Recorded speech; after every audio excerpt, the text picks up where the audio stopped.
Welcome to stock study. এই ভিডিওতে আমি তিনটি স্টক নিয়ে আপনাদের সঙ্গে ডিসকাস করব। এই তিনটি স্টকের মধ্যে একটা স্টক এরকম আছে যে স্টকটাতে লাস্ট 12-13 বছরের ব্রেকআউট দিয়েছে।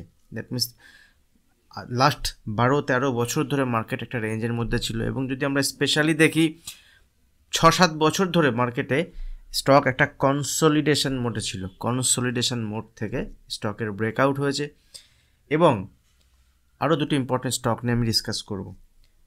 তো প্রথমেই আমরা দেখে নিই, এখানে দেখুন জিও ফিনান্স। জিও ফিনান্স নিয়ে আমি যখন জিও ফিনান্স মার্কেটে এনলিস্টিং হয়, যেদিন ফার্স্ট লিস্টিং হয় সেই সময় বা তার দু একদিন আগে আমি আপনাদের সঙ্গে ভিডিও শেয়ার করেছিলাম, তার দু একদিন পরে আমি আপনাদের সঙ্গে ভিডিও শেয়ার করেছিলাম যে জিও ফিনান্সের এখনও পর্যন্ত ফিল্ডে যে অ্যাক্টিভিটিগুলো সেগুলো কিন্তু এখনও কিছু হয়নি, এবং রিলায়েন্সের একটা পার্ট জিও ফিনান্স, যাদের কাছে রিলায়েন্সের শেয়ার ছিল তারা জিও ফিনান্সের কিছু পার্ট তারা পেয়েছেন।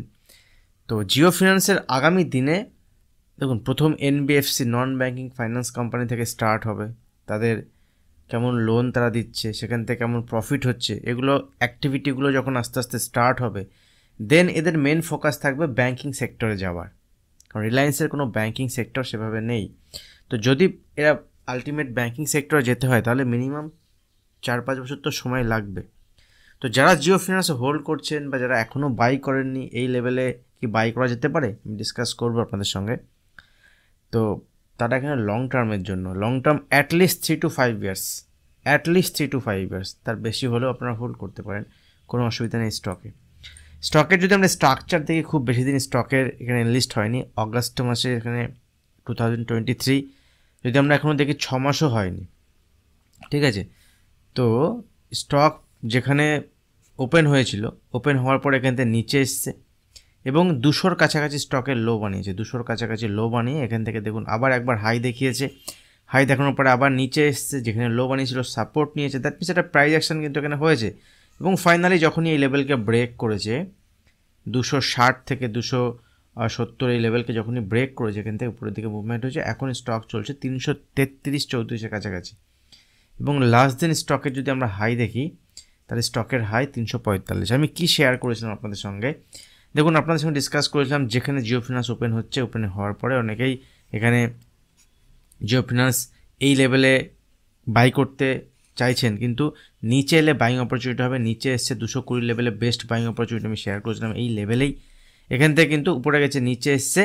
আলটিমেট যদি আপনি হোল্ড করেন বা এসআইপি মোডে যদি আপনি প্রত্যেক মাসে মাসে জিও ফিনান্সে কিছু টাকা ইনভেস্ট করেন লাস্ট 5-6 মাস ধরে, তাহলে আপনার একটা ভালো প্রফিট কিন্তু এখানে জেনারেট হচ্ছে। তো এই সময়কে জিও ফিনান্স আপনার হোল্ড করা যেতে পারে। দেখুন জিও ফিনান্সের এখানে বাইং অপরচুনিটি হবে যদি এখান থেকে নিচে আসে, কারণ এখান থেকে অলরেডি যদি আমরা দেখি স্টকের, দেখুন যে লেভেল থেকে ব্রেকআউট হয়েছিল, ব্রেকআউট জেনারেলি হওয়ার পরে অ্যাজ পার টেকনিক্যাল যদি আমরা দেখি তাহলে যে লেভেল এখানে রেঞ্জ ছিল, এখান থেকে দেখুন আমি লাইন ড্র করে নিচ্ছি, এবং যদি আমরা এখান থেকে দেখে নিই এটা কত পার্সেন্ট, তাহলে এখান থেকে এটা পার্সেন্টেজ ওয়াইজ দেখি 20%, 25%। যদি ব্রেকআউট হয় ইনিশিয়ালিতে এই লেভেলে 25% মুভমেন্ট হওয়া উচিত। দেখুন 25% মুভমেন্ট কিন্তু হয়ে গেছে, এবং 26% দাঁড়িয়ে আছে, 30%ও গেছিলো। তো যদি এখান থেকে ফার্দার কারেকশান আসে বা এখানে প্রাইস যদি রেঞ্জ বানায়, ফার্দার যদি এখানে রেঞ্জ বানায় বা যদি এখান থেকে নিচে আসে, তাহলে আবার বাইং অপরচুনিটি হবে 300-র কাছাকাছি, 290-এর কাছাকাছি যদি আসে, সেখানে আবার ছোট কোয়ান্টিটিতে বাই করা যেতে পারে। এইভাবে আগামী দিনে এই স্টকটাতে পজিশন তৈরি করা যেতে পারে, ঠিক আছে। আমি নিজে এই পজিশন এখানে ছোটো করে পজিশন তৈরি করছি, এবং আগামী দিনে এইভাবে করতে থাকবো। দেখুন মার্কেটে নিফটি, ব্যাঙ্ক নিফটিতে কারেকশান আসবে, বড় ফল আসবে, যাই আসুক মার্কেটে, যতই নিউজ ছড়াক বা যাই হোক, সবাই মানে যদি আপনি সোশ্যাল মিডিয়া দেখেন সব জায়গাতে একই কথাই চলছে যে সবাই বলছে এটা লিফ ইয়ার। তো প্রত্যেক লিফ ইয়ারে মার্কেটে ফল হয়, তো এবারও কিন্তু 2024-এ মার্কেটে বড় ফল আসবে। অনেকে বলছে ইলেকশন ইয়ার, ইলেকশন এখনও স্টার্ট হয়নি, ইলেকশন এখনও 3-4 মাস বাকি আছে, তো তার আগে এই 3-4 মাসে মার্কেটে 20-25% ফল আসতে পারে। হ্যাঁ, আরও অনেক কত রকম কারণ আমি মার্কেটে অনেকেই ভিডিও বানাচ্ছেন বা অনেকেই কিন্তু এগুলো নিয়ে ডিসকাস করছেন। তো মেবি হতে পারে ফল, নাও হতে পারে, কিন্তু সবাই যদি মার্কেটে ফল এক্সপেক্ট করে তাহলে মার্কেটে ফল হয় না। বাট যদি মার্কেটে ফল হয় তার জন্য ইম্পর্টেন্ট লেভেল, নিফটির ক্ষেত্রে আমি শেয়ার করেছি আপনাদের সঙ্গে অ্যানালিসিস ভিডিও যেটা আমি শেয়ার করেছি, সেখানে আপনারা দেখতে পারেন যে ইম্পর্টেন্ট লেভেল অ্যাটলিস্ট 20,000-এর নিচে যদি মার্কেট আসে, সেক্ষেত্রে আমরা নিচের দিকে প্ল্যান করবো, আদারওয়াইজ কিন্তু মার্কেট এখন অল টাইম হাইয়ের কাছে আছে। ঠিক আছে, তো কোনো অসুবিধা নেই।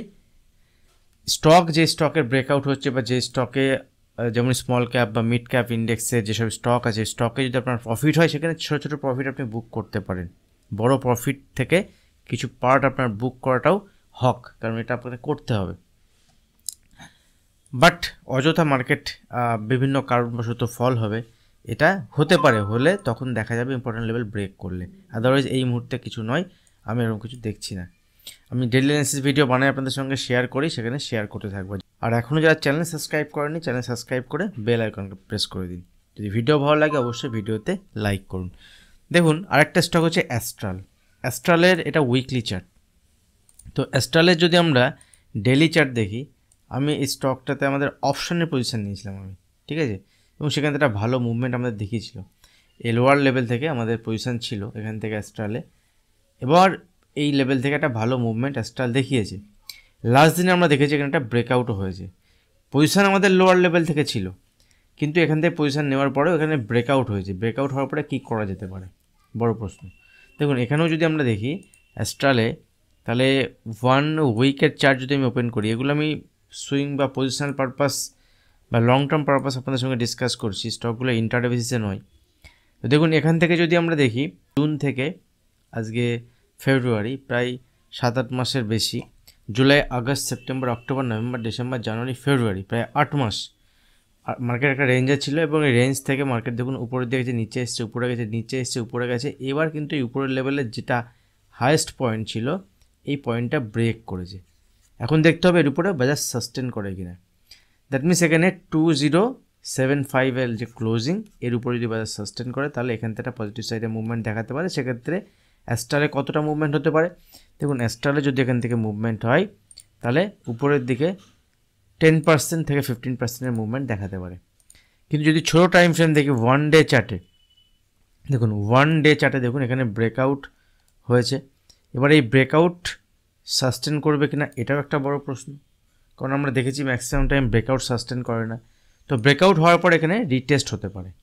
রিটেস্ট হলে কতদূর পর্যন্ত, সেটা না এই লেভেল পর্যন্ত, 2030 থেকে 2030 থেকে 2040, এই লেভেল পর্যন্ত এখানে মার্কেট রিটেস্ট করতে আসতে পারে।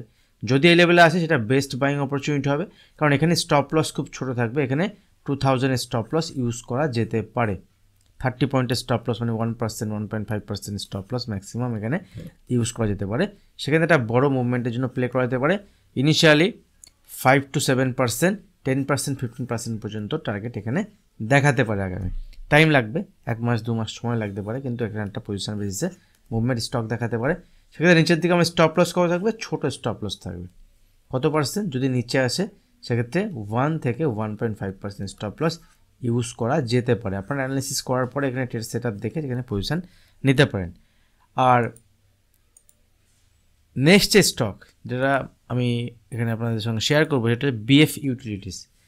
স্টকটাতে আমি এখানে যদি উইকলি চার্ট দেখি, দেখুন উইকলি চার্টে স্টক একটা ব্রেকআউট হয়েছে এখানে, এবং এই যে ব্রেকআউটটা, এটা আমাকে ভালো করে দেখতে গেলে আমাকে মান্থলি চার্ট যেতে হবে, কারণ এটা মাল্টি ইয়ার ব্রেকআউট।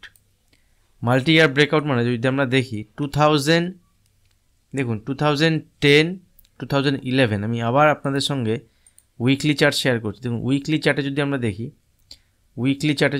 তাহলে স্টকের এই জায়গাটা মানে ছিল ডিসেম্বর 2010, জানুয়ারি 2011, ঠিক আছে। এই জানুয়ারি 2011-এর পরে ফেব্রুয়ারি 2011, এই ফেব্রুয়ারি 2011 দেখুন এখানে স্টকের প্রাইস ছিল যে লেভেলে, এখন সেই লেভেলটায় স্টক ব্রেক করেছে। তো এখানে উপরের দিকে স্টকের যদি আমরা হাই দেখি, স্টকের হাই প্রায় 3000-এর লেভেল, 3050-এর কাছাকাছি, এবং সেখান থেকে স্টক নিচে এসেছিল যেখানে, সেটা হচ্ছে 122, 123। যাই হোক, একদম লোয়ার লেভেল থেকে স্টকের অনেক দিন ধরে একটা কনসোলিডেশন রেঞ্জের মধ্যে ছিল। মান্থলি বেসিসে যদি আমরা দেখি, দেখুন অনেক দিন ধরে একটা কনসোলিডেশন রেঞ্জের মধ্যে ছিল, তারপরে স্টকের এখানে ব্রেকআউট হয়েছে। তো এই স্টকের একটা পজিটিভ সাইডে মুভমেন্ট হওয়ার আরও কিছু কারণ আমি আপনাদের সঙ্গে শেয়ার করি। দেখুন ভলিউম যদি আমরা দেখি, তাহলে ভলিউম দেখুন মান্থলি বেসিসে যেই ক্যান্ডেলে এখানে প্রাইস বেড়েছে, সেই ক্যান্ডেলে ভলিউম বেড়েছে। এখানে যে ক্যান্ডেলে প্রাইস বেড়েছে সে ক্যান্ডেলে ভলিউম বেড়েছে, ঠিক আছে। তো এখানে যে ক্যান্ডেলে প্রাইস বেড়েছে সে ক্যান্ডেলে ভলিউম বেড়েছে, যে ক্যান্ডেলে প্রাইস বেড়েছে সে ক্যান্ডেলে ভলিউম বেড়েছে, ঠিক আছে। কিন্তু যেগুলোতে নিচে এসছে সেগুলো কিন্তু ভলিউম ড্রাই হয়েছে, যে ক্যান্ডেলগুলোতে নিচে এসছে সে ক্যান্ডেলগুলো বেশি ভলিউম নেই। যদি আমরা উইকলি চার্ট দেখি, উইকলি চার্টেও আমরা একই জিনিস অবজার্ভ করতে পারবো। দেখুন এই সেম জিনিস, যে উইকগুলোতে এখানে প্রাইস বেড়েছে সেই উইকগুলোতে ভলিউম এসছে স্টকে এবং মাল্টি ইয়ার ব্রেকআউট, তো স্টক এখান থেকে চলতে পারে আগামী দিনে একটা মুভমেন্ট পজিটিভ সাইডে স্টকের আসতে পারে। সেক্ষেত্রে উপরের দিকে টার্গেট 1150 এবং 1480 লেভেল পর্যন্ত দেখাতে পারে। দেখুন 1150 আর 1480 হচ্ছে এখনকার উপরের দিকে লেভেল হতে পারে। যদি নিচের দিকে মুভমেন্ট হয় সেক্ষেত্রে 780 বা 800 লেভেল পর্যন্ত এভাবে বাই করা যেতে পারে, ঠিক আছে, কারণ এটা বাইং লেভেল। যদি এখানে কেউ বাই করেন, যদি এসব লেভেলের নিচে বাই করেন, তাহলে স্টপ লস কিন্তু এই লেভেলকে ইউজ করা যেতে পারে, মানে 800 নিচে এখানে স্টপ লস ইউজ করা যেতে পারে, যেমন 760 780 এসব লেভেলে স্টপ লস ইউজ করে স্টকটাতে একটা মিডিয়াম টার্মে এখানে হোল্ডিংয়ের জন্য অপরচুনিটি হতে পারে। কোনো বাইং সেলিং রিকমেন্ডেশন নয়, যে অ্যানালিসিস আপনাদের সঙ্গে শেয়ার করলাম, যে স্টকটাতে একটা পজিটিভ সাইডে মুভমেন্ট দেখাতে পারে এবং উপরের দিকে মুভমেন্ট হলে কিন্তু আগামী দিনে স্টকের ভালো পজিটিভ সাইডে মুভমেন্ট দেখা যেতে পারে। ভিডিও ভালো লাগলে লাইক করবেন। আজ ভিডিও এখানে শেষ করছি, দেখা হবে নেক্সট ভিডিওতে। ধন্যবাদ।